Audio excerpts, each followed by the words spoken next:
नमस्कार साथियों, श्री श्याम क्लासेस के यूट्यूब चैनल पर आप सभी का स्वागत है। साथियों, कुछ दिनों से कंटिन्यू आपकी क्लासेस नहीं हो पा रही थी तबीयत खराब होने की वजह से। आगे आपको कंटिन्यू क्लासेस मिलती रहेंगी साथियों।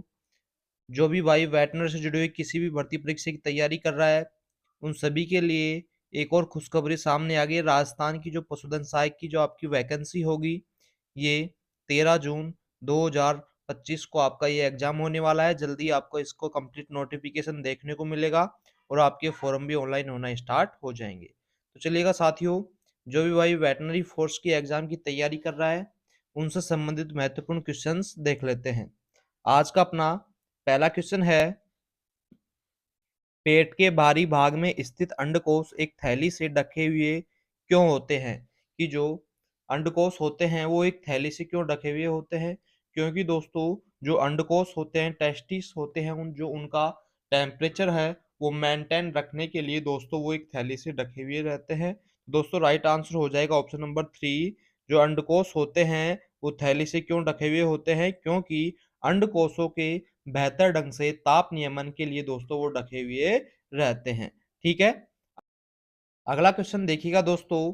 अगला क्वेश्चन है, निम्नलिखित में से कौन सा जानवर की जघन हड्डी का हिस्सा नहीं होगा? इलियम, ईस्चियम, फीमर या प्यूबिस? तो दोस्तों, जो इलियम, ईस्चियम और प्यूबिस जो होते हैं, ये तीनों तो जघनास्थि यानी जघन बोन का जो हिस्सा होते हैं, लेकिन जो फीमर होता है, जो जघन बोन का हिस्सा, जांग की हड्डी का हिस्सा नहीं होगा। ठीक है, अगला क्वेश्चन देखिएगा साथियों। नेक्स्ट क्वेश्चन आता है आपका, निम्नलिखित में से कौन वक्षीय गुहा और उदर गुहा के बीच की दीवार के रूप में कार्य करता है?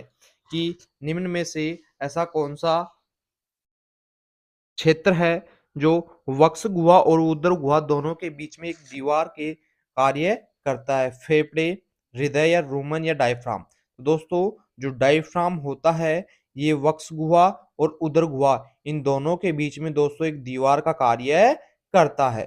ठीक है, नेक्स्ट क्वेश्चन देखेंगे साथियों।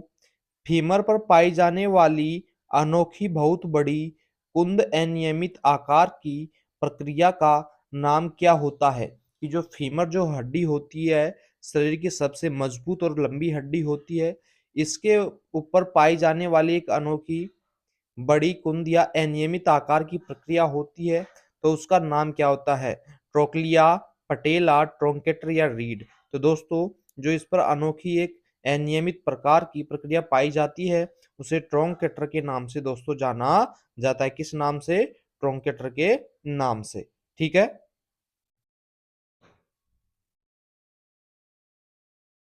अगला क्वेश्चन देखिएगा साथियों। निम्नलिखित में से कौन एक पशु शरीर की सबसे लंबी तंत्रिका होगी? साइटिक, रेडियल, मेडियन या सिफेनस? तो दोस्तों, जो नितंब साइटिक होती है, ये पशु शरीर की सबसे लंबी तंत्रिका नर्व होती है। कौन सी? साइटिक जो होती है, ये पशुओं की सबसे लंबी नर्व तंत्रिका पाई जाती है। ठीक है, नेक्स्ट क्वेश्चन देखते हैं साथियों। कि जो ग्रास नली यानी ईसोफेगस को 3 भागों या शारीरिक क्षेत्रों में विभाजित किया गया है। जो ग्रास नली होती है, ईसोफेगस होती है, उसे 3 शारीरिक क्षेत्रों या भागों में दोस्तों विभाजित किया गया है। जिसमें से यानी निम्नलिखित में से कौन सा ग्रास नली का भाग विभाजित खंड नहीं है? ग्रीवा, उदर, वक्ष या दोस्तों जगन? तो राइट आंसर हो जाएगा आपका जो जगन है, प्यूबिक है, ये ग्रास नली का हिस्सा नहीं होगा। बाकी सर्वाइकल, उदर और वक्ष जो होती हैं ईसोफेगस के ये क्षेत्र होते हैं। ठीक है, अगला क्वेश्चन देखेंगे साथियों। कौन सी धमनी हृदय को रक्त की आपूर्ति प्रदान करती है? नहीं, हृदय को जो रक्त की आपूर्ति प्रदान करती है वो कौन सी धमनी करेगी? कोरोनरी धमनी, हेपेटिक धमनी, सार्वधैयिक महाधमनी या अर्धचंद्राकार वोल्व? तो दोस्तों, जो कोरोनरी धमनी होती है, ये हृदय को रक्त की आपूर्ति यानी आदान प्रदान करने का कार्य करेगी। कौन सी? कोरोनरी धमनी। ठीक है, अगला क्वेश्चन देखिएगा साथियों। अगला क्वेश्चन है आपका, निम्नलिखित में से कौन एक जानवर के शरीर का सबसे बड़ा अंग होगा?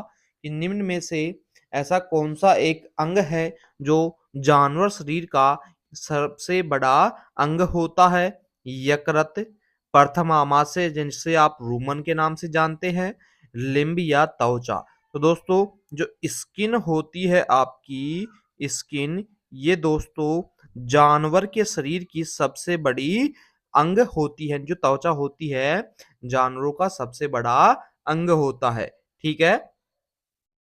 अगला क्वेश्चन देखिएगा मेरे साथियों। अगला क्वेश्चन है आपका, निम्नलिखित में से कौन वृद्धि हार्मोन का पर्यायवाची होगा? थायराइड उत्तेजक hormone, prolactin hormone, oxytocin hormone या सोमेटोट्रोपिक हार्मोन। तो दोस्तों जो वृद्धि हार्मोन होते हैं, ग्रोथ हार्मोन जो होते हैं, उनका जो पर्यायवाची होगा सोमेटोट्रोपिक जो हार्मोन होता है, वृद्धि हार्मोनों का दोस्तों पर्यायवाची होता है साथियों।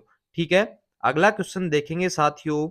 अगला क्वेश्चन है आपका, निम्नलिखित में से कौन सा रक्त घटक खून के थक्के बनाने में मदद करता है? कि आरबीसी, न्यूट्रोफिल या इयोसिनोफिल या प्लेटलेट्स में से रक्त का कौन सा ऐसा घटक है जो खून का थक्का जमाने के लिए दोस्तों हेल्प मदद करता है? आरबीसी, न्यूट्रोफिल, इयोसिनोफिल या प्लेटलेट्स। तो दोस्तों जो प्लेटलेट्स होती हैं, ये खून यानी रक्त का थक्का जमाने के लिए दोस्तों मदद हेल्पफुल होती हैं। ठीक है। अगला क्वेश्चन देखिएगा साथियों, निम्नलिखित में से कौन सा आरबीसी यानी इरिथ्रोसाइट का मुख्य कार्य क्या है?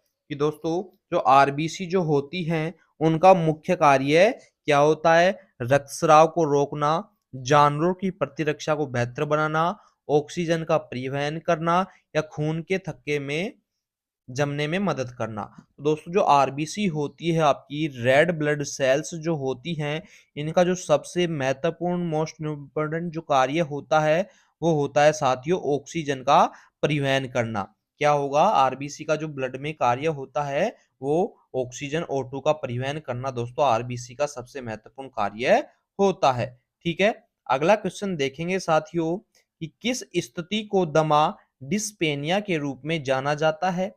जो दमा होती है उसे किस रूप में आप जान सकते हैं? सांस लेने में कठिनाई, निगलने में कठिनाई, चबाने में कठिनाई या दोस्तों जुगाली करने में कठिनाई होना। तो दोस्तों जो डिस्पेनिया की स्थिति होती है, दमा की स्थिति होती है, उसमें रेस्पिरेटरी सिस्टम दोस्तों सबसे ज्यादा प्रभावित होता है, जिससे कि पशु को सांस लेने में कठिनाई होती है। अर्थात अपन बोल सकते हैं जो दमा की स्थिति होती है उसे आप बोल सकते हैं सांस लेने में कठिनाई अगर पैदा हो रही है तो उस पशु को दमा या डिस्पेनिया की बीमारी हो गई है।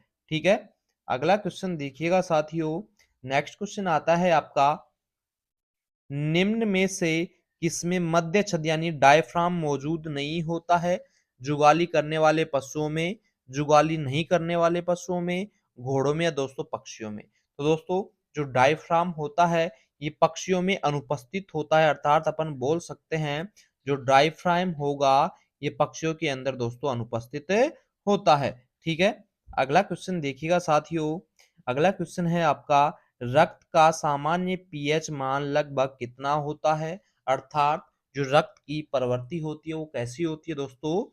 हल्की क्षारीय होती है। कैसी होती है? क्षारीय प्रवृत्ति होती है रक्त की।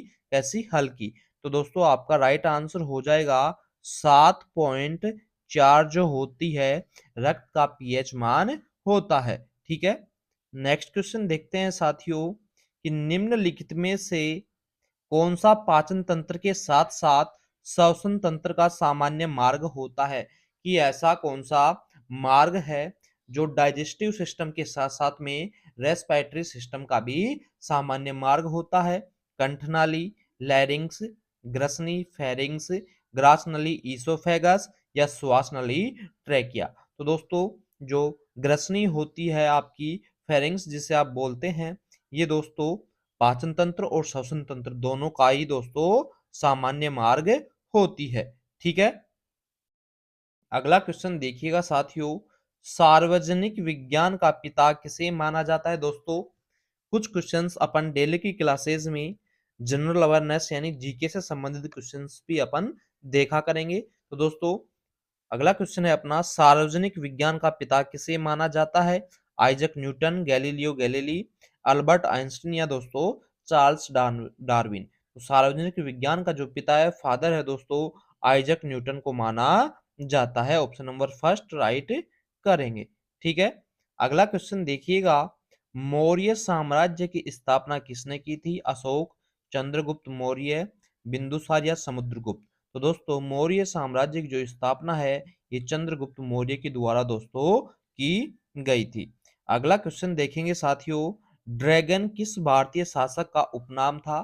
चंद्रगुप्त मौर्य का, समुद्रगुप्त का, सम्राट अशोक का या विक्रमादित्य का? तो दोस्तों ड्रैगन जो है उपनाम ये विक्रमादित्य का दोस्तों उपनाम था साथियों।